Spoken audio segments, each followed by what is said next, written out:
निवडणूक आली की वेगवेगळी आश्वासनं आमिषे ही आलीच आणि याच निवडणुकीमध्ये आता आपण बघितलं तर वेगवेगळी आश्वासनं आणि आमिषे देण्यात येऊ शकतात। जिल्हा परिषद मतदारसंघामध्ये आज सुरू झालेले आहेत आणि आपण कणकवलीमध्ये आहेत। कणकवली हळवल फाटा एक विशेष बॅनर लागला आहे आणि तो देखील एक वेगळ्या आशयाचा आहे। समान मत समान किंमत, शहरातील मतदारांना 15,000 रुपये देणाऱ्यांनी ग्रामीण भागातील मतदारांवर अन्याय करू नये, ग्रामीण भागातील मतदार, अशा आशयाचा बॅनर कणकवली हळवल फाटा हायवेवर असलेला हळवल फाट्यावर इथे लागलेला आहे।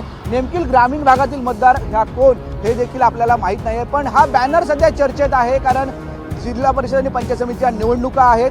त्याच अनुषंगाने मागील झालेल्या ज्या नगरपालिका निवडणुका झालेल्या आहेत आणि त्या दरम्यान वारेमाप आश्वासनं आहेत, त्यानंतर वारेमाप झालेले खर्च आहेत, आमिष आहेत, पैशाचे वाटप देखील झालेलं होतं आणि त्याच अनुषंगाने ह्या बॅनरचा आशय असा आहे की आम्हाला देखील या आश्वासना आणि पैशाचं वाटप व्हावा असं या बॅनरवर आशय आहे आणि त्यामुळे ग्रामीण भागातील नेमके मतदार कोण हे आता सर्वांनाच प्रश्न पडलेला आहे।